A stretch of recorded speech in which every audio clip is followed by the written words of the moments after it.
He is strategically telling us that the place that we're in, how we have to come up. I find this lazy and lax spirit, this slowful spirit that we have in the church, that we believe that everything is coming to us and being laid at our feet. I find this spirit that believes that we can worship God casually. That's right. He's our home boss. That he's our home girl. Y'all ain't talking to me. That we can come to God any kind of way. But is there anybody here that understands? Yes, the same thing that I tried last year, I can't try this year. That's right. Things that worked in 2011 won't work this year. I got to cut away, or have Jesus cut away the excess in my life. And in order for him to cut off the excess in your life, it's going to require, something from you. In order for a surgeon mother to cut a patient, he has now got to be willing to lay on the table. Yes, I'm coming around the mountain now. You got to be willing to lay yourself down on the table and be willing to be cut. Yes, and there's something called anesthesia. Yes, it's something called anesthesia that allows you to be sleep through the process. Because when you sleep through the process, something happens when you sleep.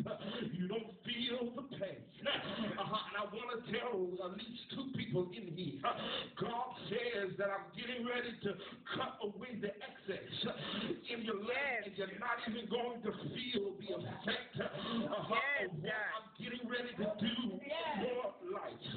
Is there anybody here this morning that understands that where I am right now, y'all got to tell me the preacher's all right. That's where I am right now. God says don't be comfortable right there, because God says I'm getting ready to take you higher. In order for me to take you higher, I've got to now cut away those things that don't matter in your life. Yes, I want to tell the Lord's church, I want to tell you this morning, yes, do not despise small beginnings. God told me to tell you this morning, eyes have not seen, and ears have not heard, and hasn't entered into the heart of a man the good things that God has prepared for them that love him. Is there anybody here this morning? I'm getting ready to tune up real bad. Is there anybody here this morning that understands, Lord, I want you to cut me, but please don't kill me. Whatever you do, don't kill me in where I am right now. Because where I am right now, I'm not satisfied. I'm not content. I'm sorry. I can't agree with Brother Apostle Paul this morning when he said, I've learned how to abase and abound in whatsoever situation that I'm in. Now we can agree to disagree about the scriptures, but I've learned one thing, that I'm not satisfied where I am right now, because where I am right now, yes, I don't want to be broke all my life. I don't know about y'all. I don't want to be lacking all of my life. That's right. I don't want to be lonely all of my life. But God says you don't have to do and you don't have to accept. All you got to do is let me cut you. And when I cut you, I promise you, you're going to grow like you've never grown before. Is anybody here this morning that understands that God said, I'm going to cut you, but I'm not going to kill you? Yes, Lord. Look at your neighbor and say, neighbor, God is getting ready to cut you, and he's getting ready to cut you real good. Yes, Lord. When God cuts you, you know that you've been cut, because it does not necessarily feel good. Is there anybody here that's ever been through surgery? And you might have had anesthesia. Yes, but when you woke up, you felt the effect of what you had just been through. Can I tell you something? You know that you've been cut, but you still feel the effect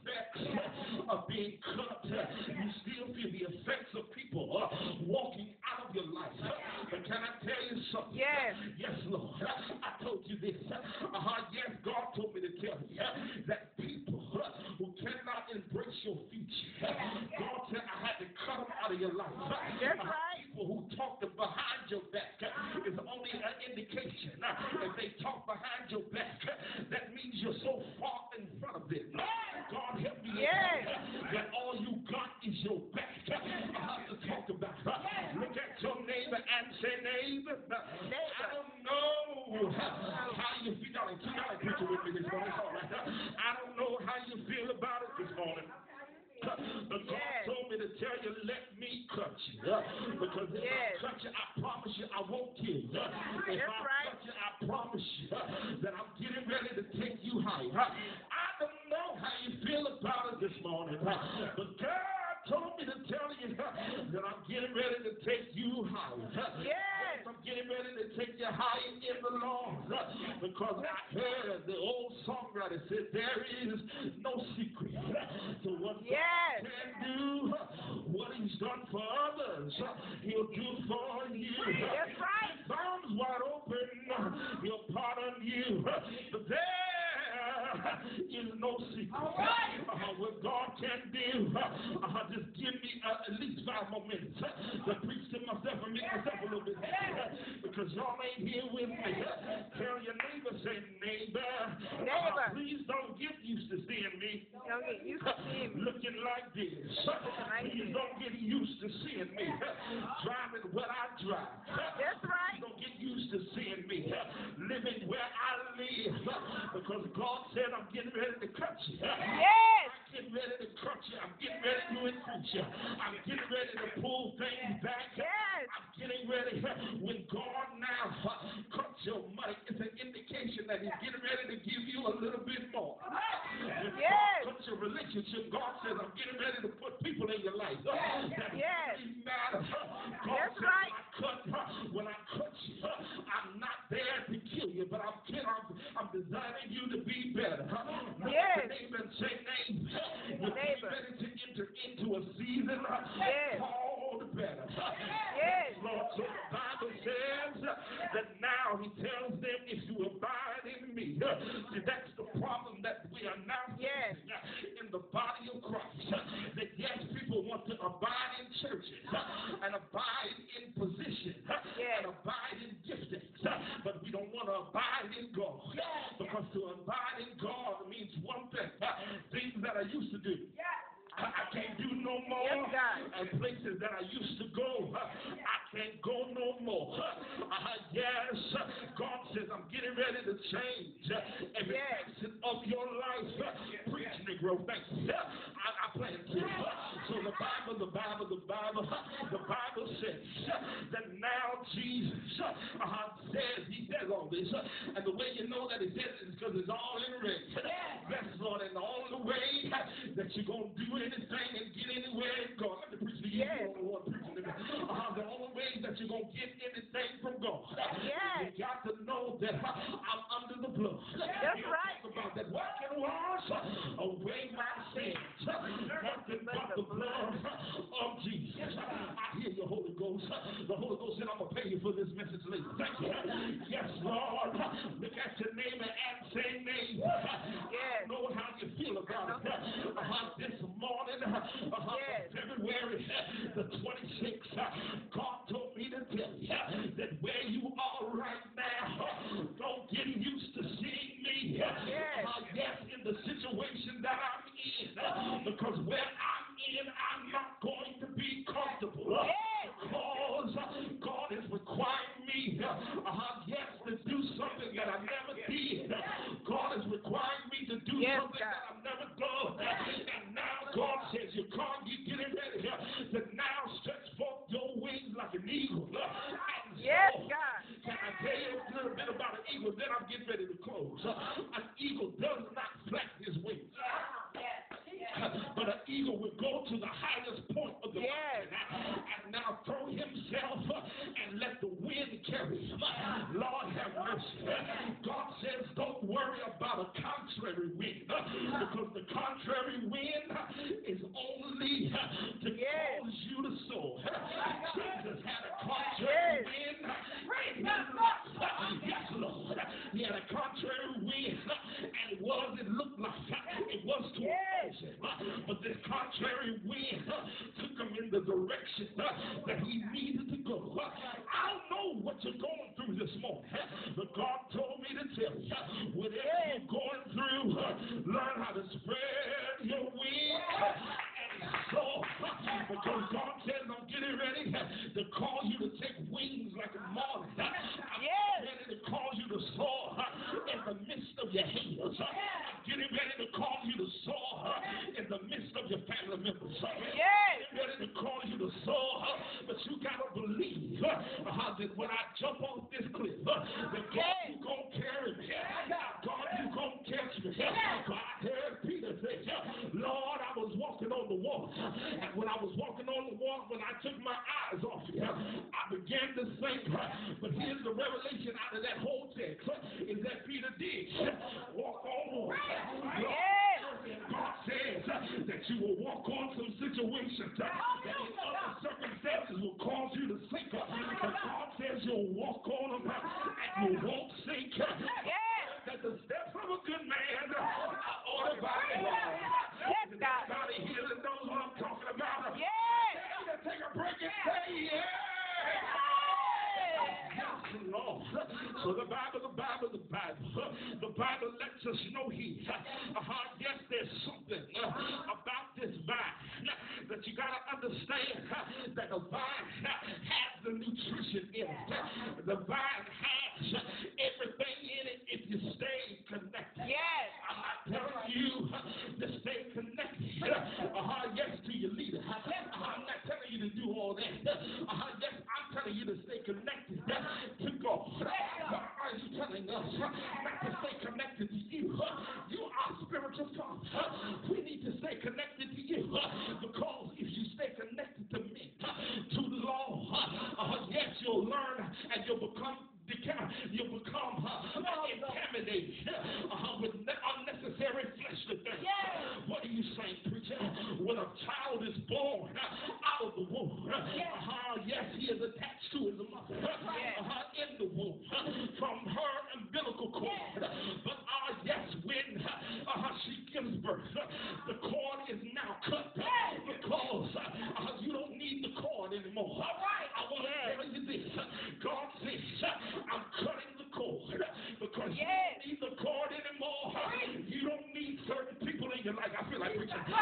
You don't need certain individuals in your life. They can only take you but so far. But God said in this season, I'm cutting the cord of people. I'm cutting the cord of people that don't matter in your life, because God says you will make it. Without them, you will be successful. You will go to the top without them, for God said, to the head and not the tail, the slender and not the bar, above and never beneath. Is there anybody here that understands what I'm talking about? I dare you to throw your head back and shout glory. God said this morning that I'm going to cut you, but I'm not going to kill you. That's right. I'm going to cut you. It's not going to feel comfortable. It's not going to feel good. But God says, I cut you for a reason. That's right. God said, I cut you, yes, to show you that you can be more. That's right. You don't have to accept what you're going through. Tell your neighbor, say, neighbor, I'm not what I'm going through. I'm not what I'm going through. No. I'm not what I'm going through. Yes, hold on. He said, tell your neighbor this one more thing and tell him, I'm not where I work. I'm not where I work. Because the reality is, they can't pay you what you're worth. They'll never understand what you're worth. Can I tell you something? In this season of your life, God says, I'm going to pay you. I'm going to pay you. And the reason why I'm going to pay you is because people, they limit you. And they pay you what they think you are capable of making. But the Holy Ghost told me to tell everybody in this room this morning that you can be more. That's right. But I have to cut you. Yes. And in me cutting you, God says, I'm taking away everything that could grow. Because let me tell you something, people will connect to you as long as going all right. And then when everything is not going all right, you'll find out that people will slowly turn their head. They'll turn their head. They'll turn their head and they'll walk the other way. They'll walk away from you. But the Holy Ghost said, let people walk away from you in this season. Because, now this is prophetic. Where you're going, you're not able to carry people with you. Where you're going, you don't have the capacity to carry you and other people there. All right. Because the weight that is on your lives, God says, is heavy enough. And God says, if you take somebody else with you, God says, you will hinder the next move that I'm getting ready to do in your life. Everyone stand on your feet. I feel the Holy